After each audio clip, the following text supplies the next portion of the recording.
કરીએ તો પાટણમાં પશુપાલકોની દાદાગીરી સામે આવી છે। રખડતા ઢોર દાદાગીરી કરી છોડાવી ગયા હતા તો પાલિકા કર્મીઓએ પકડેલા ઢોર છોડાવી ગયા હોવાનો મામલો સામે આવ્યો છે। ઘર્ષણ કરીને પકડેલા જે પશુઓ છે તે છોડાવી ગયા। પાલિકાના ઢોર ડબ્બાના કર્મચારીઓ દ્વારા રસ્તે રખડતા પશુઓને ઢોર ડબ્બે પૂરવામાં આવ્યા હતા। તો પારેવા સર્કલ પાસે નગરપાલિકા હસ્તકની જગ્યામાં 15 થી વધુ ગાયોને રાખવામાં આવી હતી। પશુપાલકોએ જો હુકમી અને દાદાગીરી કરી ઢોર ડબ્બાના જે કર્મચારીઓ છે તેને બીભત્સ ગાળો બોલી ઢોરોને છોડાવી ગયા હતા। પાટણમાં પશુપાલકોની અનેક વખત દાદાગીરીના જે દ્રશ્યો છે તે સામે આવતા હોય છે। સમગ્ર મામલે પાલિકાના કર્મીઓ પશુ માલિકો સામે પોલીસ ફરિયાદની તજવીજ પણ હાથ ધરવામાં આવે છે। તો પાટણના દ્રશ્યો સામે આવ્યા છે। 15-20 ગાયો હતી અમે પકડવા ગયા તો એ લોકો રબારી ભરવાડો આવી મા બૂન અમે અમને ગાળો બોલી અમને અમારા કારકુનને બધાને અમારા કર્મચારીઓને મા બૂન અમે ગાળો બોલી મારવાની ધમકીઓ આલી અમને અને ત્યાંથી ગાયો એ લોકો અમારા પાસે ભગાડીને લઈ ગયા। અમારી સાથે હાલ સંવાદદાતા અશરફ જોડાઈ ગયા છે। અશરફ, પશુ માલિકોની દાદાગીરી જોવા મળી રહી છે, આખરે તેમના દ્વારા શું ચેતવણી આપવામાં આવી હતી, શું વાતચીત કરવામાં આવી હતી?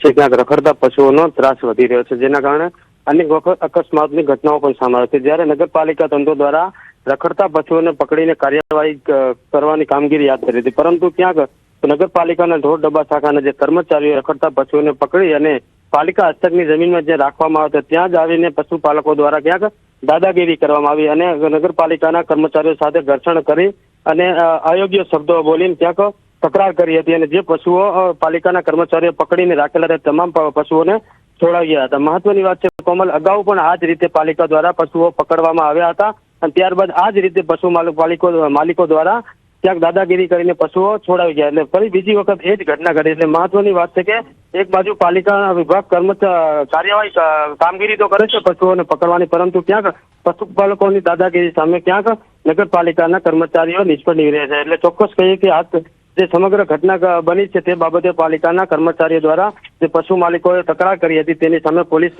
ફરિયાદની તજવીજ હાથ ધરી છે। પરંતુ મહત્વની વાત છે કે જો આ જ રીતે પશુપાલકો દબંગગીરી કરશે તો ક્યાંક રસ્તે રખડતા પશુઓના કારણે અકસ્માતોનું જે પ્રમાણ વધ્યું તો તે હિતાવત જ રહી શકે છે। કોમલ, અશરફ, એક તરફ જે પશુ માલિકો છે તેમની દાદાગીરી જોવા મળી રહી છે, બીજી તરફ જે કર્મચારીઓ છે તેમના પર હુમલો કરવાની વાત કરવામાં આવે છે અને જે સામાન્ય લોકો છે તે પણ ઢોરોના કારણે ત્રસ્ત બનતા હોય છે, ત્યારે આનું નિરાકરણ શું, ક્યારે આવશે? બિલકુલ કોમલ, રખડતા પશુઓને નિયંત્રણ કરવા માટે પાટણના ધારાસભ્ય ખુદ એક અગાઉ મેદાને ઉતર્યા હતા, તેમણે પણ પશુઓ આ રીતે પકડ્યા હતા, પરંતુ એક બાજુ નગરપાલિકા દ્વારા પણ પશુઓના ત્રાસને ડામવા માટે કામગીરી તો કરે છે, પરંતુ ક્યાંક પશુપાલકોની દાદાગીરી સામે કોઈ નક્કર કાર્યવાહી કરવામાં આવે। એટલે ચોક્કસ કોમલ કહી કે જે રીતે પશુપાલકો જે રખડતા પશુઓને પકડવામાં આવે છે અને તેને જે પશુપાલકો દાદાગીરી કરીને જે છોડાવી જાય છે તેના સામે પોલીસ ફરિયાદ કરીને કોઈ ચોક્કસ કાર્યવાહી કરવામાં આવે તો જ ક્યાંક રખડતા પશુઓ સામે અંકુશ લાવી શકાય છે। કોમલ જી અશરફ, સમગ્ર માહિતી બદલ આપનો આભાર। તો એક તરફ પશુપાલકોની જે દાદાગીરી છે તે જોવા મળી રહી છે ત્યારે પાટણના દ્રશ્યો સામે આવ્યા છે, બીજી તરફ મોરબીના પણ દ્રશ્યો સામે આવ્યા છે જ્યાં એક તરફ પશુપાલકોની દાદાગીરી જોવા મળી રહી છે અને જે પશુઓ પકડવાવાળા જે પાલિકાના કર્મચારીઓ છે તેમના પર હુમલો કરી દેવામાં આવે છે, તેમને ગાળો બોલવામાં આવે છે। બીજી તરફ મોરબીની એ ઘટના કે જ્યાં પશુપાલકોની દાદાગીરી સામે આવી છે, મનપાની ઢોર પકડ પાર્ટીની કામગીરી અટકાવી દેવામાં આવી હતી। સામાકાંઠા વિસ્તારમાં કામગીરી સમયે ફરજમાં રૂકાવટ પણ કરવામાં આવી તો આરોપી ઢોર ડબ્બામાં બુલેટ બાઇક લઈને ઘૂસી ગયો હતો અને વાહન નીકળી ન શકે તે માટે બુલેટ બાઇક ચડાવી દીધું હતું તો ફરજમાં રૂકાવટ અંગે 2 લોકો સામે ગુનો પણ નોંધવામાં આવ્યો છે। કિશન ગોગરા અને ભરત ગોગરા નામના 2 શખ્સો વિરુદ્ધ નોંધાયો છે ગુનો। પોલીસે ઇસમને પકડીને કાર્યવાહી હાથ ધરી છે।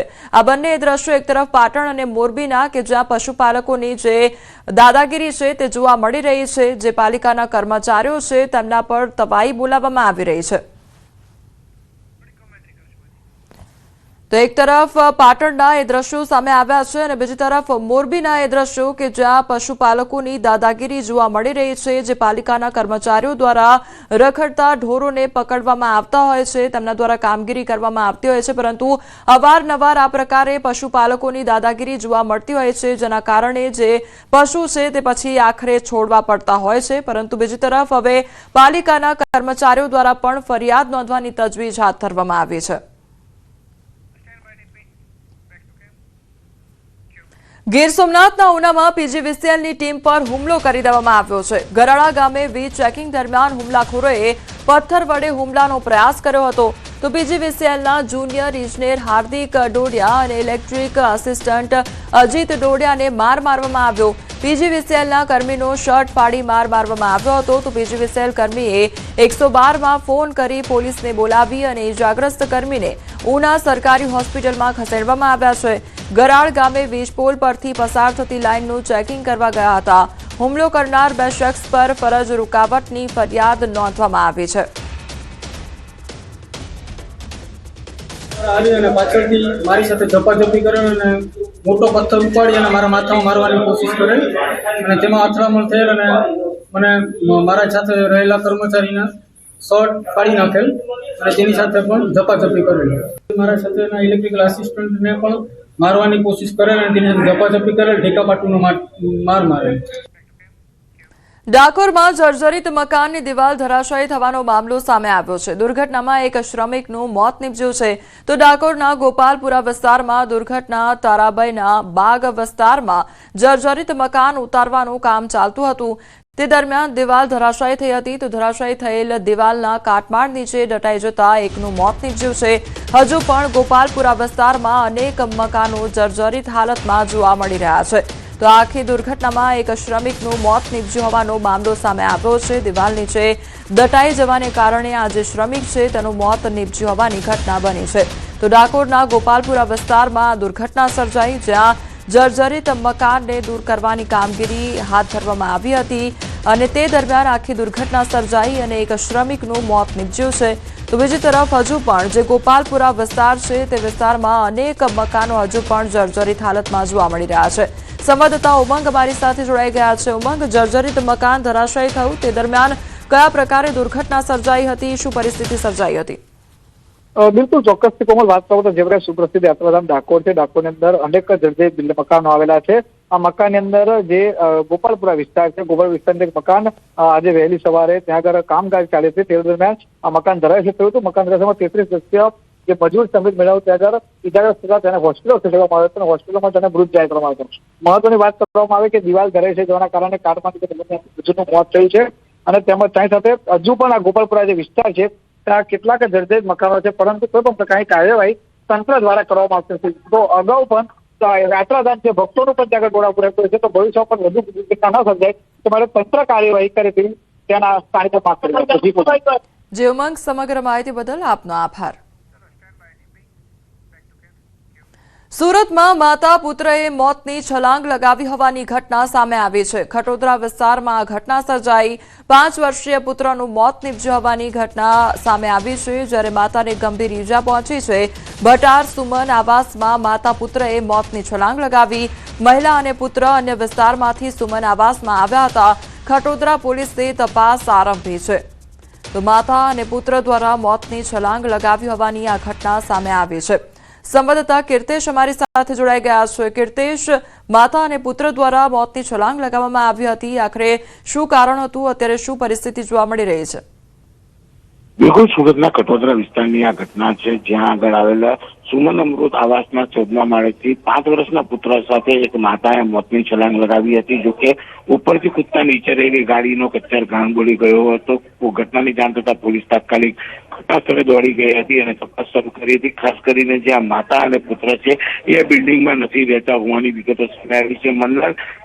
મહિલા જે છે તેની હાલત ગંભીર છે, પુત્રનું મોત થયું છે, ત્યારે માતા ભાનમાં આવ્યા બાદ જ ખબર પડશે એ કોણ છે, ક્યાંથી આવી અને એને પગલું કેમ ભર્યો. હાલ તો પોલીસે આ મામલે સીસીટીવી ની મદદથી તપાસ શરૂ કરી છે. સિક્યુરિટી ગાર્ડોની પૂછપરછ કરવામાં આવી રહી છે કે આ મહિલા ક્યાં રહે છે અને ત્યાંથી કેમ અહીંયા આપઘાત કરવા માટે આવી, કારણ કે પુત્રનું મોત થયું છે અને માતા અત્યારે ગંભીર અવસ્થામાં હોસ્પિટલ ખાતે છે. ત્યારે કહી શકાય કે માતાના ભાનમાં આવ્યા બાદ જ સમગ્ર ઘટના પરથી રહસ્ય ખુલશે. જી કીર્તેશ, સમગ્ર માહિતી બદલ આપનો આભાર.